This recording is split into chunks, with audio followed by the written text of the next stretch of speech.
I'm joined today by three leading experts in travel health and security risk management to discuss the changing nature of business travel, risks faced by business travellers and mitigation strategies that companies are employing to help address these.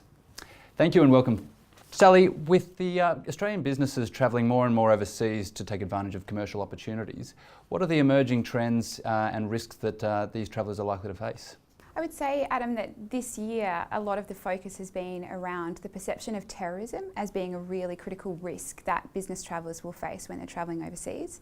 That's not to say that we agree that it's necessarily the reality of the threat, but the perception is certainly that terrorism has increased, and in those low risk environments that we previously would have seen in Western Europe, for example, we would have considered to be a low threat environment. We've also seen a rise in concerns about cybersecurity and the impacts of travel on cybersecurity and what that means for businesses, and also some of the big ticket diplomatic issues that have popped up during the year, and Korea springs to mind for Australian businesses in particular, and what that means for businesses operating in that region. MP, I think it's easy to get fixated on the security headlines, but from a medical standpoint, what are those same travellers likely to face from a medical risk perspective? So we're still likely to see more significant infectious diseases. So we've seen Ebola, we've seen Zika, we're going through the plague, cholera outbreaks. So we are likely to see other pandemics or other infectious diseases. But there are other emerging threats. Mental health is probably one of the key issues. I think we are seeing a lot of travellers being affected, either who have pre-existing mental health issues which get exacerbated when they travel, or the environment or the stress related to travel actually exacerbating their psychological well-being. So that's one of the issues that's going to be significant. Non-communicable diseases is the other one, which is your chronic diseases, cancers, cardiovascular diseases, which are preventable in most cases. But they impact travellers, especially in the prime of their working life, which is 30 to 60 age group. And these are looking at evacuation cases or inpatient cases overseas. These are the common reasons people get admitted overseas. Brennan, I'll turn to you. So you've been working with organisations over a long period of time in consulting to them around managing travel risk. What have you found to be the key concerns that managers have that are tasked with managing a travel risk management program in today's environment? Organizations are doing more travel. So as business slows in Australia, they're sending more people overseas. So they're sending to places that are normally considered low risk or medium risk because they're chasing growth opportunities. So they're doing business development, more executives are going overseas. But at the same time, the media is feeding this image that it's actually a lot more dangerous out there. So travelers are reluctant to go. So it's actually hampering organizations from actually expanding overseas. What we find, though, is that it's actually the safest time in history. So you've got the lowest number of deaths from war and terror. And so it is actually, the risks are manageable as they go overseas. But for the most part, organizations don't necessarily know what risks they're actually exposed to. So you mentioned employee expectations there. With the recent regulatory changes, would it be fair to say that there's a change in societal expectations that employers and business needs to do more to support their travellers when they're travelling overseas for work? In Australia, there is a high legal and high moral obligation to the travellers. So there is that, there's definitely an interest from executives and managers about what duty of care means. And so that's usually the reason they want to, they'll investigate about travel risk.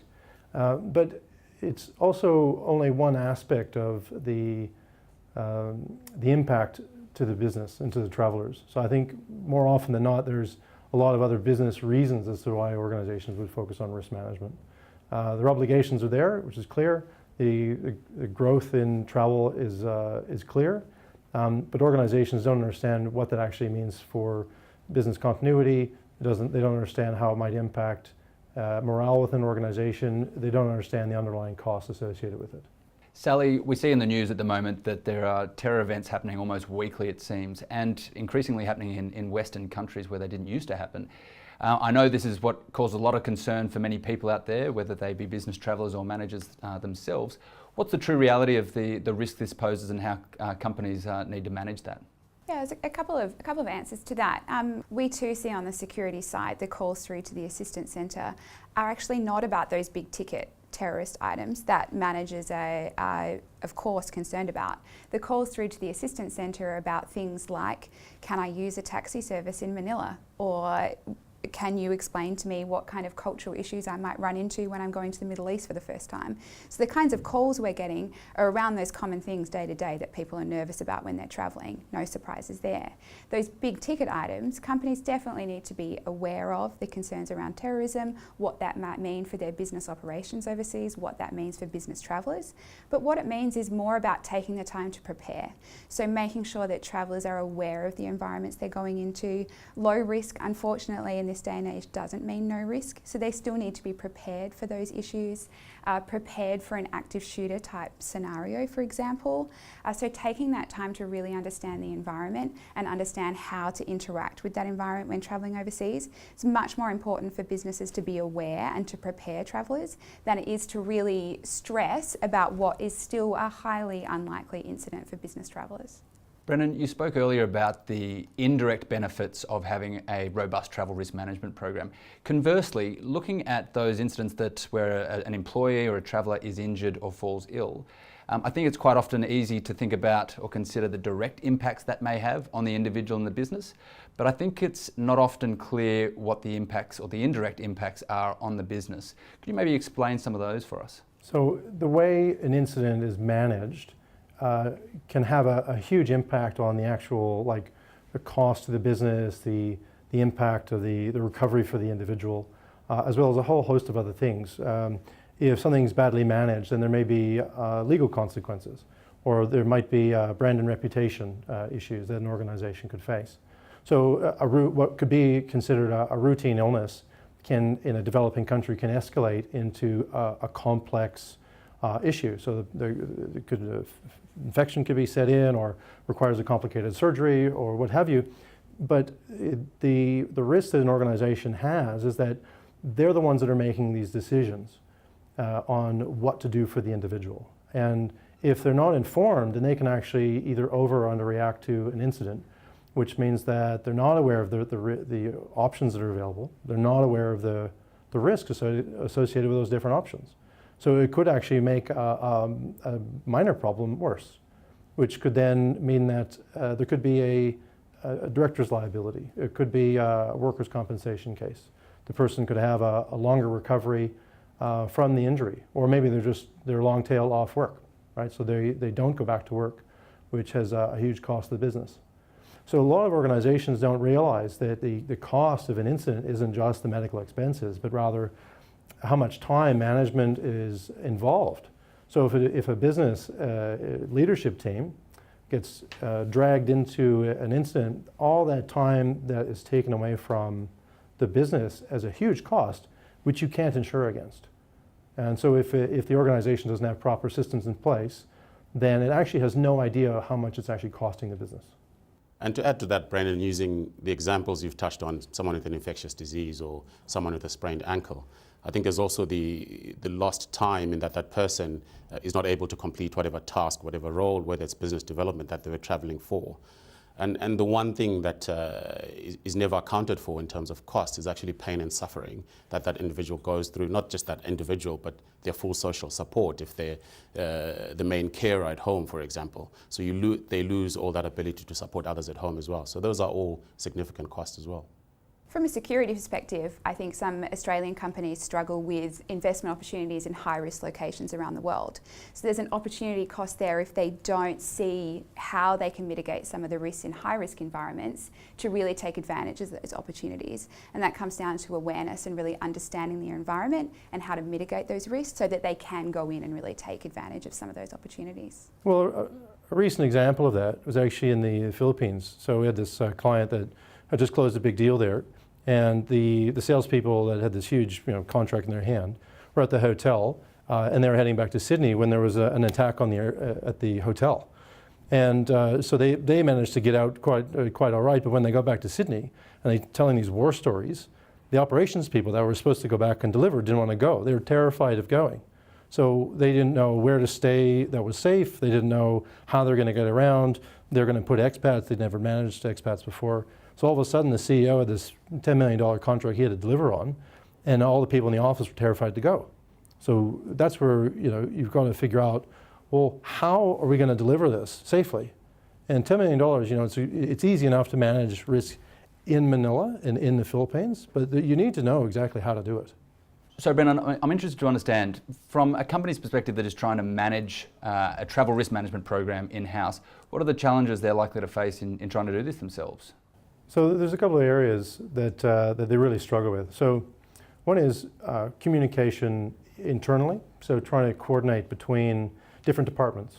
So they don't actually know who's responsible for what parts of the decision-making process. They don't know how to make decisions. They have no plans to follow, and they have no reliable source of information to actually make timely and informed decisions. So a lot of the time you have people that are not qualified to make medical or security decisions within an organization guessing about what the actual best response is, which tends to lead to an over or underreaction, which is can be catastrophic for a business. Okay, so then who is ultimately responsible within the organisation to manage it? Well, there's no one single person in an organization that looks after it. So it's spread across at least half a dozen different stakeholders within the organization. If an incident happens in a developing country, maybe the country manager is involved. But they would have no idea what an Australian standard is applicable to that individual. And then the first person to know in Australia might be the travel manager, because they know where people are traveling. But then they might involve HR, they might involve health and safety. And then maybe risk and insurance will get involved. So all of a sudden you've got half a dozen people in different countries and jurisdictions that are managing it. And of course where organizations are evolving or the positions are evolving is that nobody's just doing their job anymore. Like, it's not a narrow scope. They actually have to do more and more things. So travel risk is actually being lumped on top of people's jobs. And so you've got this overlapping responsibility, and everybody is taking bits and pieces of it.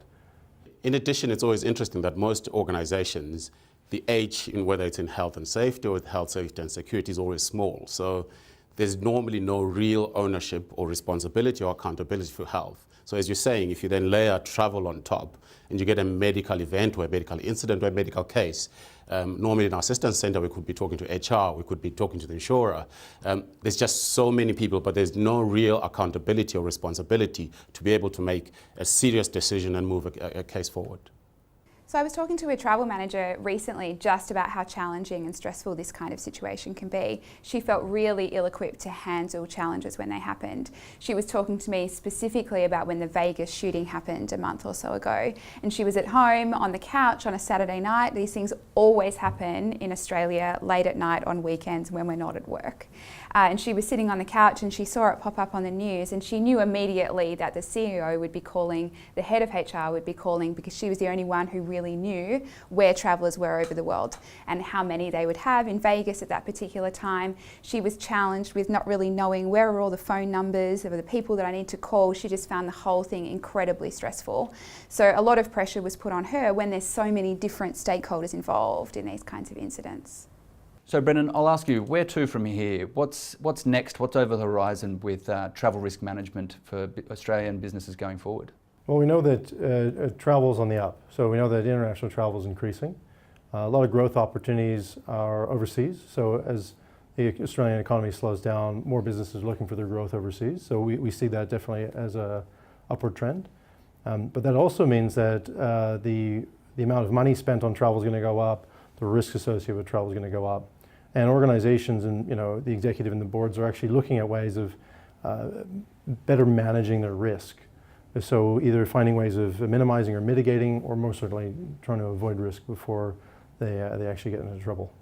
So as Brennan said, things aren't going to change. There will continue to be volatility, there'll continue to be these terrorist incidents around the world. What we've seen from our perspective is that people are increasingly calling up to raise awareness around the environment they're going into. So the case volume, as I mentioned earlier, over 3,000 cases in September through calls to our assistance centre from a security perspective, a large proportion of those, about 80% of those, are around preparedness. So making sure travellers are aware of the risk environment they're going into to help mitigate some of those risks that they're likely to face.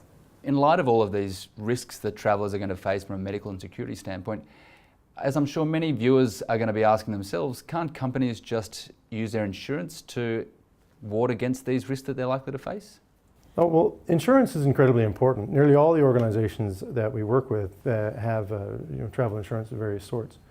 But there's limitations there. So the insurance is there to reimburse an organization of expenses that have occurred, but they do that reimbursement after an incident. So it's really a reactive way of managing risk. A robust travel risk management program would focus on prevention, risk mitigation, risk avoidance. So you're looking at preparing people before they travel. You're helping managers make better decisions around managing risks. So the insurance is, will only cover like expenses attached to an incident, but there's a lot of indirect things that are not covered. So either exclusions, maybe pre-existing conditions, but even more broadly, if someone's not able to travel and the organization ends up losing a deal because the person's not able to attend, or they're not able to manage the operations and they end up losing customers. So the damage to brand and reputation, lost deals, lost customers, none of those things are actually covered by insurance. But that's the core of what a good travel risk management program is actually there to support. So if insurance is not enough, then Sally, perhaps you could take us through what are the key elements that make up a robust and sustainable travel risk management program? There's a number of key elements that make up a really strong program, and one of them is pre-travel. So having a really consistent policy that directs travellers and managers towards how they make great decisions about where and when to send their people, and also helps individual travellers to understand the environment. So some way they can access really consistent, clear, independent advice about the particular risks that they might face, both from a medical and security perspective in a country or city that they're travelling to, particularly for the first time. Then another important element is while they're away, while they're travelling, what we see as the norm now is some kind of tracking system. So being able to find your people wherever they are in the world and communicate with them in case of an incident or in case of the need to communicate with them. It's a really fundamental part of a really strong travel management system. We also see people need to have great access to 24/7 specialist advice, whether it's from a medical and security perspective, in the event that something does go wrong, or they just need something really simple, a really simple piece of advice to continue on in the business that they're doing while they're travelling. It's great to have that kind of access to a provider. Also, if something does happen to go wrong in case of emergency, knowing who to call both from a manager perspective and from a traveller perspective about who's going to assist them and help them in the case of an emergency. Okay, thanks Sally. So look, if I'm understanding correctly, the world is a volatile and uncertain place. Business travel is increasing to more far-flung places. But in light of that, there's still a lot of predictable stuff happening out there that people and organisations should prepare for and assess prior to going. I understand that insurance is not enough because it's more of a reactive financial risk management tool, and that companies need to invest in a professional service to be able to manage the multifaceted, multi-stakeholder sort of engagement that's necessary in managing travel risk for their employees. Would that be about right? Yeah, that's right. So I mean, essentially, if an organisation can predict the risks that the traveller is going to be faced with, that the exposures to the business, then it can actually prevent them. So either avoid or focus on risk mitigation, and that'll help an organisation be more streamlined when they're operating overseas. All right, well, thank you very much. On that note, I'll leave it at that, and I appreciate your time and your input. Thank you very much.